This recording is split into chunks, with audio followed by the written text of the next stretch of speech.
یہ 10 جانور اگر آپ کے گھر میں ہیں تو آج ہی گھر سے نکال دو، ورنہ گھر میں اچانک موت کا سبب بن سکتے ہیں۔ اگنور مت کرنا۔ یہ 10 جانور تقریباً ہر گھر میں ہوتے ہیں۔ بسم اللہ الرحمن الرحیم۔ محترم ناظرین، کچھ ایسے جانور بھی ہیں کہ جن کو گھر میں رکھنا بہت خطرناک ہو سکتا ہے، اور ان میں سے تو کچھ ایسے جانور بھی ہیں کہ جن کے سبب گھروں میں بے وقت موت تک ہو جاتی ہے۔ اس لیے آپ کے گھر میں بھی ان جانوروں میں سے کوئی ایک جانور تو موجود ہوگا، تو اسے فوراً گھر سے ابھی نکال دیں، کیونکہ جب تک وہ جانور آپ کے گھر میں موجود رہے گا، آپ کے گھر میں برکت نہیں آ سکتی، آپ کبھی بھی دولت مند نہیں بن سکتے۔ لہٰذا آج کی اس ویڈیو میں نہ صرف آپ کو ان منحوس جانوروں کا بتائیں گے، بلکہ ان کو اپنے گھروں سے نکالنے کا طریقہ بھی بتائیں گے۔ لہٰذا اس ویڈیو کو آخر تک ضرور دیکھیے گا۔ محترم ناظرین، جیسا کہ ہم سب جانتے ہیں کہ تمام مخلوقات کو اللہ تبارک و تعالی نے ہی پیدا فرمایا ہے، لیکن کچھ مخلوقات کو اللہ تبارک و تعالی نے ہمارے لیے حلال کر دیا، جبکہ کچھ کو حرام۔ اس طرح سے کچھ ایسے جانور ہیں جو گھروں میں برکت اور رحمت لے کر آتے ہیں، جبکہ کچھ جانور گھروں میں زوال لاتے ہیں اور بے برکتی کی وجہ بنتے ہیں۔ نمبر 1، مکھی۔ علماء کرام اور بزرگان دین مکھی کا شمار نجس ترین مخلوقات میں کرتے ہیں۔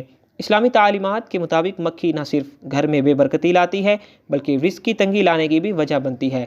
یہودی اور عیسائی تو مکھی کو شیطان کا دوست مانتے ہیں، اور اس کی وجہ وہ یہی بتاتے ہیں کہ زیادہ تر جتنی بھی مخلوقات ہیں ان کی 2 آنکھیں ہوتی ہیں، جیسا کہ انسان کی بھی 2 آنکھیں ہیں، اور بہت سے چوپاؤں مثلاً کتا، بلی، بکری، گائے، بھینس وغیرہ، ان سب جانوروں کی 2 ہی آنکھیں ہوتی ہیں۔ لیکن یہ جان کر آپ بھی حیران رہ جائیں گے کہ ایک مکھی کی 3000 آنکھیں ہوتی ہیں، یعنی اس کے منہ کے دونوں اطراف 1500 آنکھیں موجود ہوتی ہیں۔ عیسائیوں اور یہودیوں کا ماننا ہے کہ ان میں سے صرف 2 آنکھیں مکھیوں کی اپنی ہوتی ہیں، جبکہ باقی کی آنکھیں شیاطین کی ہوتی ہیں، اور ان آنکھوں کے ذریعے سے وہ انسانوں پر نظر رکھتے ہیں۔ اور تاریخ کا مطالعہ بھی ہمیں یہی بتاتا ہے کہ مچھر کے بعد انسانوں کے اندر سب سے زیادہ بیماریاں پھیلانے والی اور انسانوں کی موت کا سبب بننے والی مخلوقات مکھی ہی ہے۔ لیکن بزرگان دین نے مکھیوں کو گھروں سے نکالنے اور گھر سے دور رکھنے کا ایک بہترین طریقہ بھی بنا رکھا ہے۔ بزرگوں کا کہنا ہے کہ مکھی، جسے عرف عام میں نیاز بو کا پودا بھی کہا جاتا ہے، آپ نے نیاز بو کے پتے لے لینے ہیں اور ان کو مسل لینا ہے، اور گھر کے ہر کونے میں کچھ پتے مسلنے کے بعد پھینک دینے ہیں۔ کچھ ہی دیر میں آپ دیکھیں گے کہ آپ کے گھر میں موجود تمام مکھیاں گھر سے باہر نکل گئی ہیں۔ نمبر 2، چھپکلی۔ چھپکلی گھر میں مصیبت اور پریشانی لانے والا جانور ہے۔ علماء کرام اور بزرگوں کا ماننا ہے کہ جس گھر میں چھپکلی پائی جاتی ہے، اس گھر میں اچانک سے مصیبتیں اور پریشانیاں نازل ہوتی رہتی ہیں۔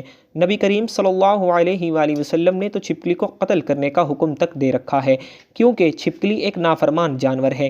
جب نمرود کی جانب سے حضرت ابراہیم علیہ السلام کو آگ میں پھینکا جا رہا تھا، تو شہد کی مکھی نے اس پر بہت ہی زیادہ افسوس کا اظہار کیا تھا، جبکہ چھپکلی اس پر خوش ہوئی تھی اور نمرود کو حق پر قرار دیا تھا۔ اور یہی وجہ ہے کہ ناحق کا ساتھ دینے کی وجہ سے نبی کریم صلی اللہ علیہ وآلہ وسلم نے چھپکلی کو قتل کرنے کا حکم دیا ہے۔ محترم ناظرین، اگر آپ کے گھر میں بھی بہت زیادہ چھپکلیاں پائی جاتی ہیں، تو گھر سے چھپکلیوں کو نکالنے کا ایک آسان طریقہ بھی موجود ہے کہ آپ نے انڈوں کے چھلکے لے لینے ہیں، اور گھر کے جتنے بھی کونے ہیں جن کونوں میں چھپکلیاں عام پائی جاتی ہیں، ان کونوں میں انڈوں کے چھلکے رکھ دینے ہیں۔ کچھ ہی دنوں میں آپ دیکھیں گے کہ آپ کے گھر میں جتنی بھی چھپکلیاں تھیں وہ گھر سے باہر نکل جائیں گی۔ نمبر 3، چوہا۔ چوہے شروع ہی سے انسانوں کے دشمن رہے ہیں، انسانوں کو بھاری جانی اور مالی نقصان پہنچاتے چلے آ رہے ہیں۔ چوہے فصلوں میں بھی گھس جاتے ہیں اور فصلوں کو نقصان پہنچاتے ہیں، جس کے سبب پیداوار بہت زیادہ کم ہو جاتی ہے۔ اس طرح سے یہ اناج کے گوداموں میں گھس کر اناج کھا جاتے ہیں، یہاں تک کہ ان کی وجہ سے کئی علاقوں میں قحط سالی بھی پڑ جاتی ہے۔ اس کی وجہ سے ہزاروں اور لاکھوں انسان مرتے آئے ہیں۔ بزرگوں کا کہنا ہے کہ اگر گھر میں ایک چوہا موجود ہو تو کوئی مسئلہ نہیں، لیکن اگر 2 یا 2 سے زیادہ چوہے ہوں تو ان کا گھر میں موجود رہنا گھر میں رزق کی کمی لاتا ہے۔ گھر میں موجود چوہوں سے نجات کیسے حاصل کرنی ہے؟ تو اس کا حل بھی ہمیں اسلامی تاریخ سے یہ ملتا ہے کہ حضرت نوح علیہ السلام کا واقعہ تو یقیناً آپ نے ضرور سنا ہوگا کہ جب حضرت نوح علیہ السلام کی قوم سخت نافرمان ہو گئی تو آپ علیہ السلام نے اللہ تبارک و تعالی کے حکم سے ایک کشتی بنائی، اس میں آپ نے تمام مخلوقات کا ایک ایک جوڑا سوار کر لیا۔ اس کے بعد اللہ تبارک و تعالی نے حضرت نوح علیہ السلام کی قوم کو پانی میں بہا دیا۔ تب حضرت نوح علیہ السلام کی کشتی میں چوہوں کا ایک جوڑا بھی تھا۔ جنہوں نے تیزی سے اپنی آبادی کو بڑھانا شروع کر دیا، اور دیکھتے ہی دیکھتے کشتی میں چوہوں کی تعداد بہت زیادہ ہو گئی، جنہوں نے نہ صرف اناج کو کھانا شروع کر دیا بلکہ کشتی میں جگہ جگہ سوراخ کرنے شروع کر دیے۔ اس کے بعد حضرت نوح علیہ السلام نے اللہ تبارک و تعالیٰ سے دعا کی کہ اللہ تبارک و تعالیٰ نے جبرائیل علیہ السلام کو پیغام دے کر حضرت نوح علیہ السلام کے پاس بھیجا کہ اپنی کشتی میں موجود شیر کی پیٹھ پر ہاتھ پھیرے۔ جس کے بعد حضرت نوح علیہ السلام نے شیر کی پیٹھ پر ہاتھ پھیرا تو شیر نے ایک زوردار چھینک ماری اور بلیوں کا ایک جوڑا اس کے دونوں نتھیوں سے باہر گرا۔ بلیوں کے اس جوڑے نے کشتی کے اندر موجود تمام چوہوں کا خاتمہ کر دیا۔ اس لیے اگر آپ کے گھر میں بھی بہت زیادہ چوہے پائے جاتے ہیں تو کوشش کریں کہ گھر میں ایک بلی پال لیں۔ بلی نہ صرف گھر میں موجود تمام چوہوں کا خاتمہ کر دے گی بلکہ گھر میں بلی رکھنے سے گھر میں برکتیں اور رحمتیں بھی نازل ہوں گی۔ بلی کا گھر میں رکھنا بہت زیادہ مبارک مانا جاتا ہے۔ نمبر 4، چمگادڑ۔ 90% سے زیادہ لوگ جن کے گھر میں چمگادڑیں رہتی ہیں انہیں اس بات کا پتہ ہی نہیں چل پاتا کہ ان کے گھر میں یہ مخلوق آ کر رہنے لگ گئی ہے۔ آپ نے یقیناً اس مخلوق کو اکثر رات کے وقت اڑتے ہوئے دیکھا ہوگا۔ اکثر لوگ چمگادڑ اور چمچڑ کو ایک ہی مخلوق سمجھتے ہیں، لیکن اصل میں یہ دو الگ الگ نسل کے جانور ہیں۔ چمگادڑ سائز میں کافی بڑا، یہاں تک کہ ایک کوے سے 2 گنا سائز میں ہو سکتا ہے۔ چمگادڑ درخت پر رہتے ہیں اور عام طور پر دن کے وقت الٹے لٹکے ہوئے نظر آ جاتے ہیں، لیکن جو چمچڑک ہوتی ہے یہ سائز میں کافی چھوٹی ہوتی ہے۔ ان کا سائز عام طور پر چڑیا یا چڑیا سے تھوڑا بڑا ہوتا ہے، لیکن اللہ تبارک و تعالیٰ نے چمچڑک کے جسم میں بہت ہی نرم ہڈیاں رکھی ہیں، اس لیے یہ آسانی سے گھر کے کسی بھی کونے میں گھس جاتی ہے۔ عام طور سے گھروں میں جو پائپ یا پرنالے وغیرہ لگے ہوتے ہیں یہاں چمچڑک آسانی سے گھس کر اپنی زندگی گزارنے لگتی ہے اور گھر والوں کو پتہ ہی نہیں چلتا کہ ان کے گھر میں چمچڑک رہتی ہے۔ سائنسدانوں کا چمچڑک کے بارے میں یہ کہنا ہے کہ جس گھر میں بھی چمچڑک رہتی ہوں گھر کے لوگوں میں عام طور پر خون کی بیماریاں، سانس کے امراض اور بواسیر کی بیماریاں پائی جاتی ہیں، جبکہ بزرگان دین اور علماء کرام کا کہنا ہے کہ جس گھر میں بھی چمچڑک آ کر اپنا بسیرا کر لیتی ہے تو اس گھر میں فقیری اور بربادی آتی ہے۔ محترم ناظرین، اپنے گھروں کا بخوبی جائزہ لیا کریں۔ اکثر پائپوں میں، پرنالوں کے پیچھے یا ایسی جگہ جہاں پر بہت سارا سامان پڑا ہوتا ہے وہاں صبح کے وقت غور سے دیکھیں کہ اگر وہاں آپ کو گول گول دانوں میں بیٹ نظر آتی ہے تو سمجھ جائیں کہ آپ کے گھر میں بھی چمچڑک رہتی ہیں۔ نمبر 5، لال بیگ۔ بزرگوں اور علماء کرام کے مطابق لال بیگ نجس کیڑا ہے۔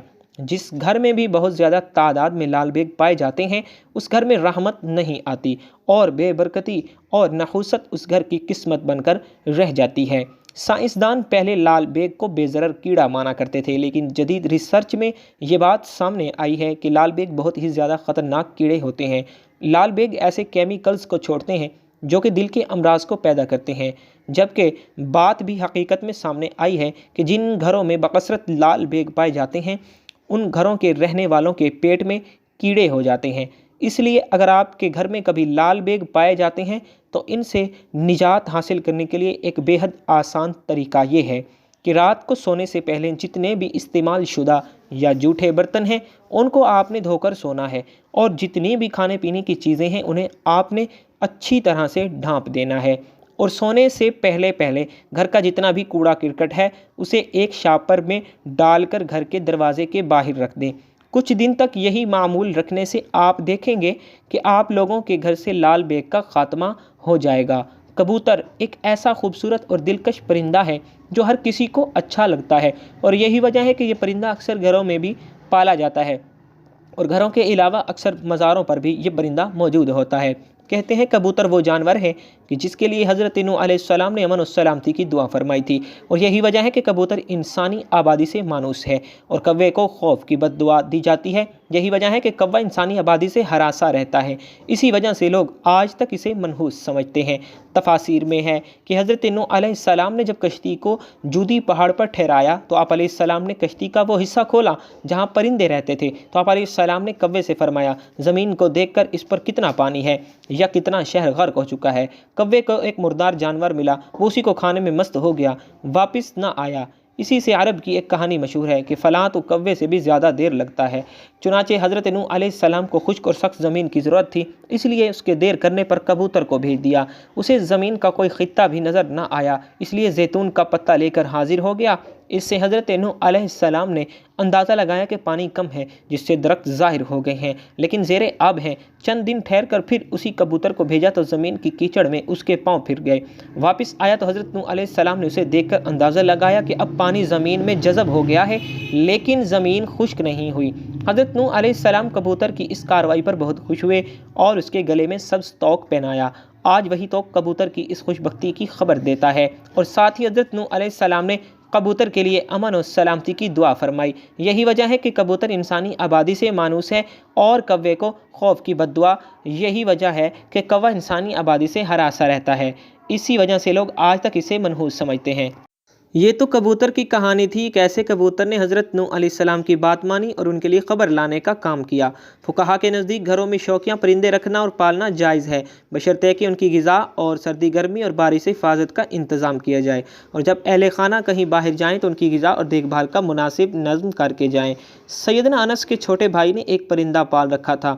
جب رسول اللہ نے ان کے ہاں تشریف لاتے تو اس سے کہتے، اے ابو عمیر، پرندے نے کیا کیا؟ یہ حدیث اس بات کی دلیل ہے کہ آپ صلی اللہ علیہ وآلہ وسلم نے پرندے رکھنے سے منع نہیں فرمایا۔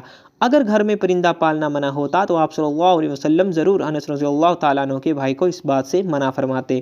اسی روایت کی بنیاد پر یہ کہا جاتا ہے کہ گھر میں پرندوں کا پالنا جائز ہے، لیکن جیسا کہ پہلے بھی ذکر ہوا ہے کہ ان کے پالنے کے لیے ضروری ہے کہ پرندوں کی ہر ضرورت کو پورا کیا جائے تاکہ پرندوں کو کسی قسم کی کوئی تکلیف نہ پہنچے۔ چنانچہ کبوتر بھی ایک پرندہ ہی ہے، اس لیے کبوتر کا گھر میں پالنا درست ہے۔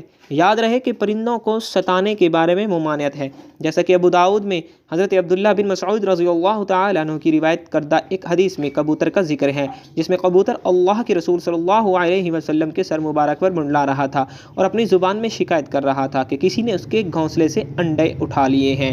حضور صلی اللہ علیہ وسلم نے صحابہ میں اعلان کیا اور ایک صحابی نے انڈے اٹھانا قبول کیا تو انہیں حکم دیا گیا کہ وہ گھونسلے میں انڈے واپس رکھ دیں۔ تو اس روایت سے معلوم ہوا کہ پرندوں کو ستانا ناجائز ہے، اور پرندوں کو ستانے سے اسی لیے روکا گیا ہے کہ پرندوں کی بد دعا لگنے کا احتمال ہے، اور چونکہ کبوتر بھی ان پرندوں میں شامل ہے جو کہ انبیاء کا پسندیدہ رہا ہے، اس لیے اگر کبوتر کو ستایا جائے گا تو کبوتر بھی بد دعا دے سکتا ہے، لہٰذا کبوتر کو ستانے سے اجتناب کرنا چاہیے۔ کبوتر کے حوالے سے آپ کو بتاتے ہیں کہ اسلامی تعلیمات اس کے بارے میں کیا کہتی ہیں۔ احادیث میں ہے کہ گھریلو کبوتر خدا کو بہت یاد کرتے ہیں، اہل بیت کو دوست رکھتے ہیں اور صاحب خانہ کو دعا دیتے ہیں کہ اللہ تمہیں برکت دے۔ کسی شخص نے رسول اللہ صلی اللہ علیہ وسلم سے تنہائی کی شکایت کی تو حضرت صلی اللہ علیہ وآلہ وسلم نے فرمایا کہ ایک جوڑا کبوتر کا پال لے۔ جعفر رحمۃ اللہ علیہ فرماتے ہیں کہ کبوتر پیغمبروں کے پرندوں میں سے ہے، کبوتر گھر میں رکھو چونکہ حضرت نوح علیہ السلام نے اس کو پسند کیا ہے، اور دعا دی ہے کہ کسی پرندے پر اتنا پیار نہیں آتا جتنا کبوتر پر آتا ہے۔ آپ نے فرمایا جس گھر میں کبوتر ہوں اس گھر کے رہنے والے جنوں کی آفتوں سے محفوظ رہیں گے، کیونکہ جنوں کے بچے گھروں میں کھیلتے پھرتے ہیں۔ جس گھر میں کبوتر ہوتے ہیں وہ ان سے مشغول رہتے ہیں اور آدمیوں کی طرف متوجہ نہیں ہوتے۔ اسی طرح ایک اور روایت میں آتا ہے کہ کبوتر کا جو پر جھڑتا ہے وہ شیاطین کی نفرت اور بھاگنے کا سبب ہوتا ہے۔ ان روایات سے یہ بات معلوم ہوئی کہ کبوتر کا گھر میں پالنا معجب برکت ہے، اور جیسا کہ آپ صلی اللہ علیہ وآلہ وسلم صحابی کو گھر میں کبوتر پالنے کا بولا تو اس سے یہ بات معلوم ہوتی ہے کہ کبوتر پالنے میں خیر ہے۔ کبوتر پالنے کے ساتھ منسلک ہے، یاد رہے کہ بعض لوگ شوق سے کبوتر پالتے ہیں، ان کا شوق کبوتر پالنے کی حد تک ہوتا ہے، لیکن بعض لوگ کبوتر بازی کی نیت سے کبوتر پالتے ہیں، اور چونکہ کبوتر بازی میں وقت اور پیسے کا ضیاع ہے، یاد رہے کہ کبوتر پالنا ایک مہنگا اور محنت طلب شوق ہے۔ کبوتر بازی کے مقابلے اگر سخت گرمی میں ہوتے ہیں مگر ان کی تیاری سارا سال جاری رہتی ہے۔ شوقین افراد ایک ایک کبوتر پر لاکھوں روپے خرچ کرتے ہیں۔